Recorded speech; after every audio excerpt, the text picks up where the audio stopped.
This is the true story and origins of Sosban Fach. If you look on the right hand side of this slide, you will see a statement taken out of the Llanelli Guardian dated 1935.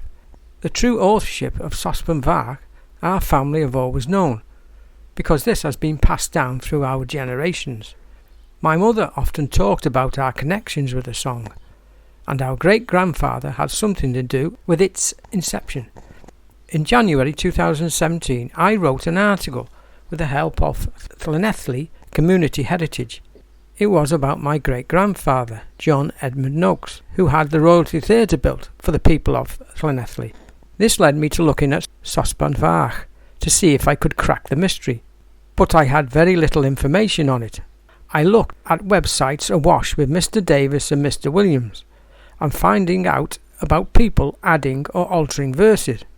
Even the tin workers of Llanelli throwing their hats in to say they wrote it while sitting in a cafe in mid-Wales, and with Tala Williams backing them up apparently. I was thinking, can all these people in the websites be right and our family wrong?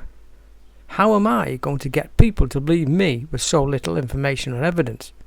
Anyway, here it is, Sosban Fach, the true story of its origins.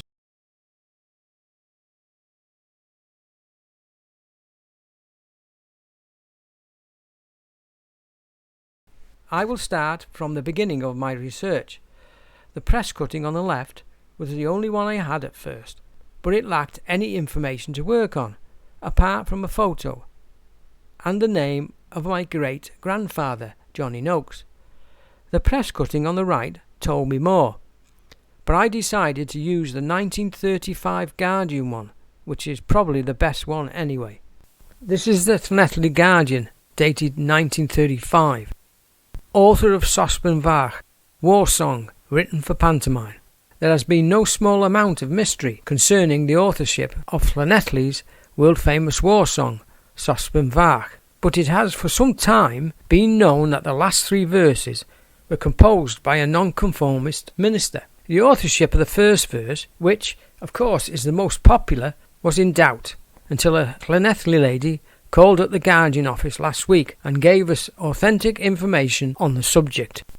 Very many years ago now, Mr. Noakes, who had a wooden theatre where the Regal Cinema now stands, entered the York Hotel and got into conversation with Mr. Owen Rees of Lakefield Road, who, until his health broke down, carried on a drapery business in London.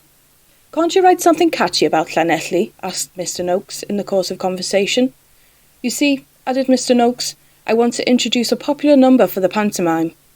After giving the matter a moment's thought, Mr. Rees, while still in the York Hotel, wrote the first verse of Sosban Fach, and it was sung for the first time in the pantomime at the Noakes Theatre. I was present when Mr. Noakes made the request, and also when the verse was written. That was about 45 years ago. There are two people mentioned by name, Owen Rees, a name I did not know, then John Noakes, who I had already researched on my ancestry site. First, I wanted to prove if the press cutting was accurate, therefore true, and if any press cuttings or photos were reflected in the written lines of Sosban Fach. I kept telling myself Sosban Fach was written for a pantomime, and Owen's writing was about real people. No one else would know that apart from Owen and John. I was interested in covering the lines that I felt Owen wrote, not the embellished ones, and I wanted to see if I could relate my evidence to the song.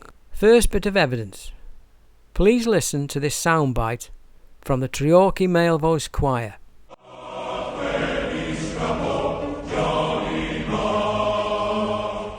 Yes, Johnny Bach, or Little Johnny.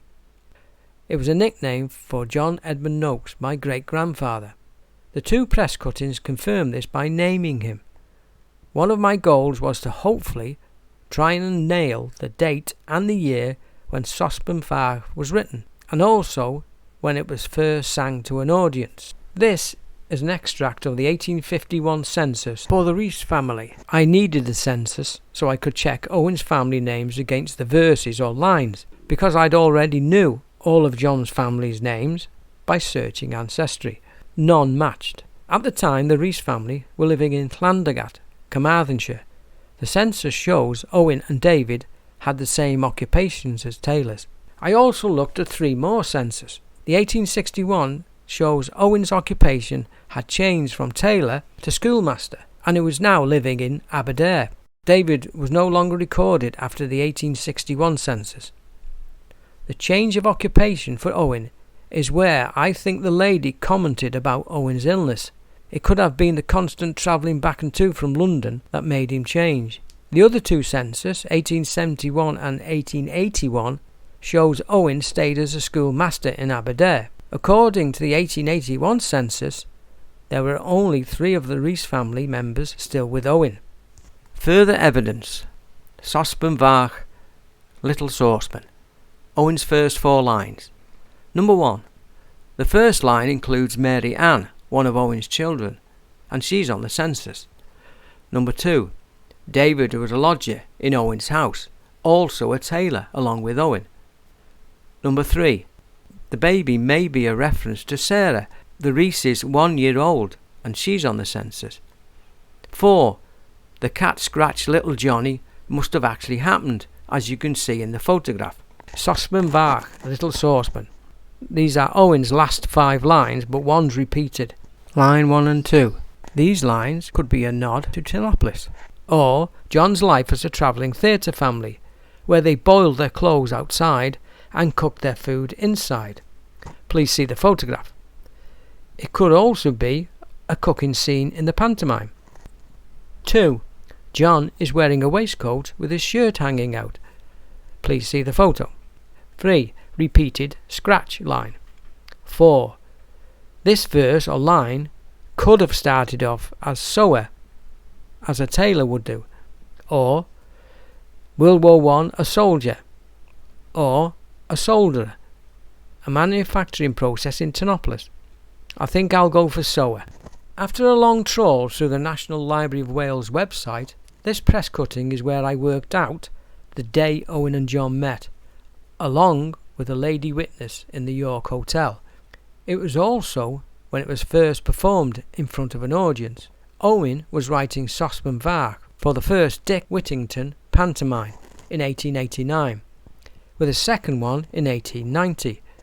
John's daughter, Beatrice Noakes, was in the cast, and I believe she first sang Sosban Fach because Beatrice was asked to sing it again at the second pantomime, with the following comment in the press cutting.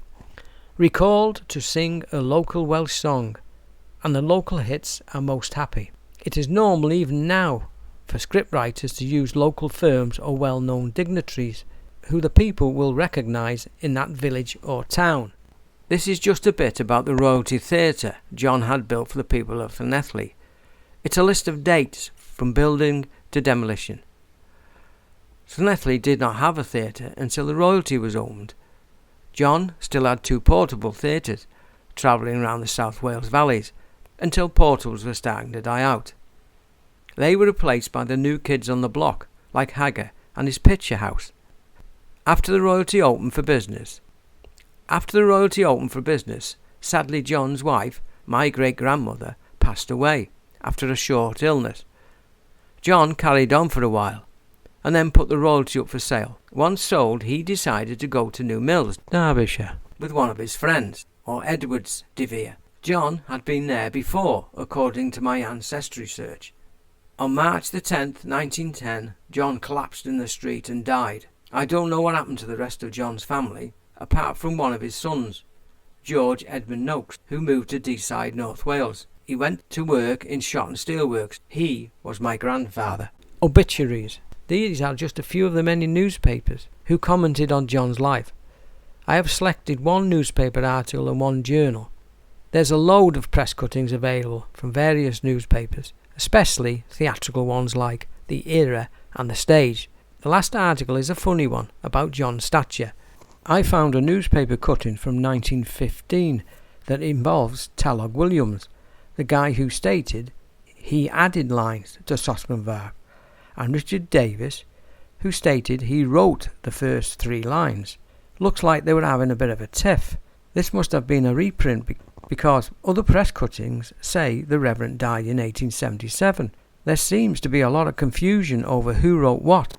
I also randomly found this on a website. I have added Owen's lines in black, then Talog's in red. I think this was Talog Williams' work, but I'm not sure. The text under songs is where it looks like after 6 days Mr. Davis and Mr. Williams were pals again. My conclusions.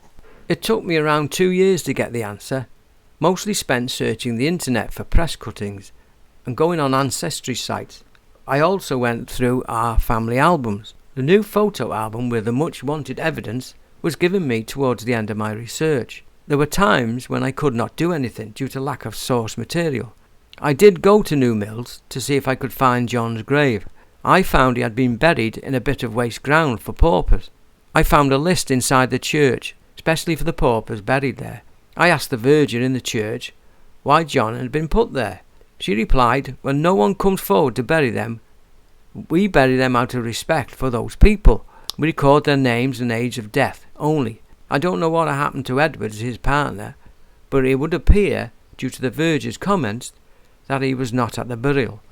All the press cuttings I have used can be found on the National Library of Wales website under newspapers and journals. This so-called nonsense song, as it's been called, is actually written about 2 Victorian families, Owens and Johns. I could not find anything more about Owen Rees or his family after 1881.